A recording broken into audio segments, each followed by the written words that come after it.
Hello, Coach. Hello. We'll go ahead and get started. First question, Zach Allen. Hey, Coach. We've seen Jae'Sean Tate, play the point guard position. Will we see more of that going towards the future of him playing the one?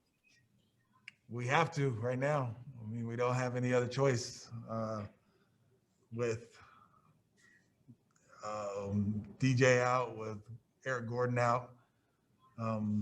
We don't really have any other options. So until somebody gets healthy, when KP comes back, obviously he won't have to play point, but he did a good job at it. He made some great plays. 7 assists from that position is really good from a guy who's not a point guard. He did a great job.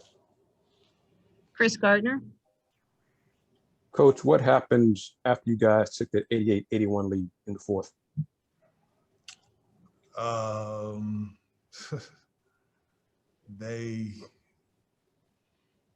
We slowed down, I think, on the offensive end. Paul George got going. They got into the bonus early in the fourth quarter, so our fouls hurt us, obviously.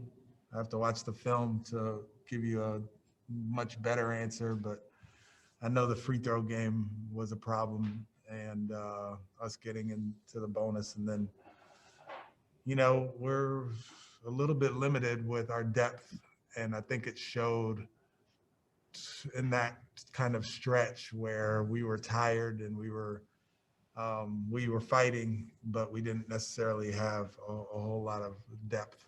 And that stuff catches up to you when you have Jae'Sean Tate playing the point and John Wall playing almost 40 minutes. Definitely catches up to you. Jonathan Fagan. Obviously, you're going to see a whole lot of zone like that going forward. Did you feel like, I know the fourth quarter shots didn't go, was this better? Were they better shots than the past couple games when teams did that to you? Yeah, we were definitely more organized. We've been talking a lot about the organization of the zone, and there's a few things. Beating it down the floor. I don't think we necessarily beat it down the floor very much, but we were pretty organized, and we did score and get some good looks. And as long as we kind of have the group that we have, we're going to see some zone. We're just going to see some. But, we have to be ready for it, execute against it, and try not to let it slow us down. And in that little period, they did throw some zone at us, and it did slow us down just a little bit. But I was pretty pleased with our shot selection most of the night. Cody Davis.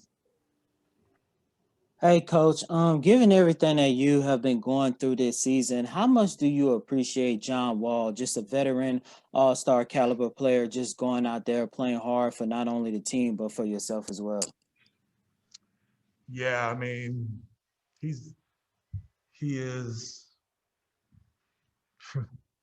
given it all he has, he's giving to us. Tonight, he was really good at the beginning of the game, getting us going as far as our transition and pushing the pace. And I think he had 10 assists in the first half. And he makes the right plays at the right times and all of those things, and is the first one to speak up in the huddle and get everybody organized. And he's an extension of myself. And it means a lot to have him. It means a whole lot, because not just for what he's doing right now, but kind of like the story, right? Like where he came from and what he's been through the last few years. And nobody even really thought he would be able to play at a level probably not too close to what he's playing right now. And he's proving a lot of people wrong. He's proving a lot to a lot of people. And, I'm his biggest fan. Martin Bello. Hi, Coach. Today, officially, you are out of playoff. How do you keep the motivation to end the season in the best way?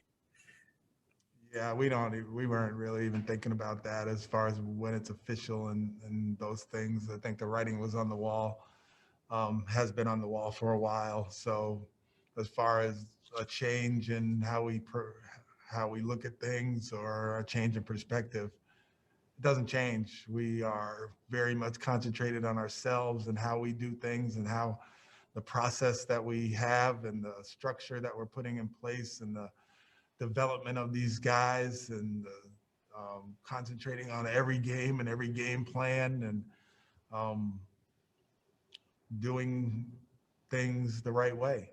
So doesn't change anything. Zach Allen, Hey, coach, just to touch on John Wall again, how did you like those defensive possessions that he gave Paul George in a one-on-one situation, and including the pick and roll? How did you like the pick and roll game between him and Christian Wood today? Yeah, I didn't even mention that. You're right, the defense. And that was the first thing that I mentioned in the locker room when I got in there, his job on Paul George. I mean, 10 for 27. And a lot of one-on-one plays, a lot of pick and roll coverages and getting through and getting over and getting under and fighting and whatnot.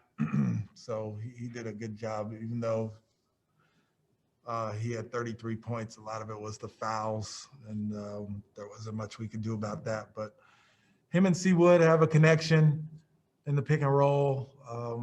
As long as we have a good screening angle, we can usually get those rolls, especially if they're going to play Seawood with the smaller guy. He can usually just go up and get it. So, yeah, the connection between those two guys is something that is growing as we get towards the end of the season, but is necessary for our future. Jonathan Fagan, It looked like there were a few possessions, maybe more, where Christian was limping a bit and where Jae'Sean was limping. What happened with them, and are they okay? Excuse me. Yeah, Jae'Sean twisted an ankle tonight. Christian's ankle has been bothering him for a while. He's been fighting through. House played his first game back, and he was limping around out there as well. So, yeah, we're very banged up, very, very banged up going into tomorrow's game. I'm not sure what it's going to look like at this point, but yeah, those guys fought hard, and I knew Christian tonight. He's been doing treatment nonstop, and the wear of game after game after game has been bothering him. And for him to go out there and after the game, I had to tell him how proud I was of him to go out and get 24 points and 19 rebounds, knowing that he is constantly getting treatment on his ankles and ankle. And then for JT, he's going to have to get the treatment because he's super important to what we do and what we have. And if John's not going to play tomorrow in the back-to-back,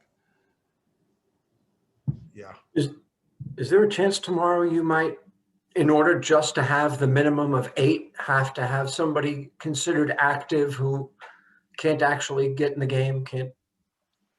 I don't know. I think we did that one year when I was coach with Nelly. We had 2 guys on the bench who were injured but couldn't play, and they were injured, but we had them in uniform. We were playing at Portland, and we had one guy get hurt, one guy foul out, and we had to actually put those guys in who were injured in the game, and then they had to foul so they could come out of the game. So that's not a good recipe for anything if you're dressing guys who can't play in the game because the referees, at least at that point, I don't know if the rules have changed at all, but the referees, if they have foul outs or injuries or whatever, they force those guys to at least go on the floor and foul so they can leave the game. But yeah, I got to talk to those guys and find out what we're going to have for tomorrow.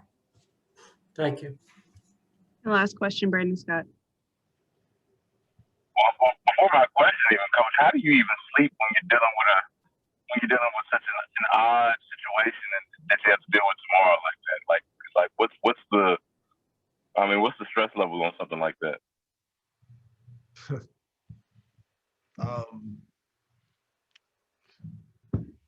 So what you gonna do? You know, we just got to find out what we have. We have to make sure we are taking care of our guys and knowing that their health is first and foremost on the agenda, and go and play with what we have. And it's up to me to kind of figure out what it looks like, but at this point, I don't have any idea what we're gonna have on the floor tomorrow. I don't, so we'll figure it out and go play. Thank you, Coach.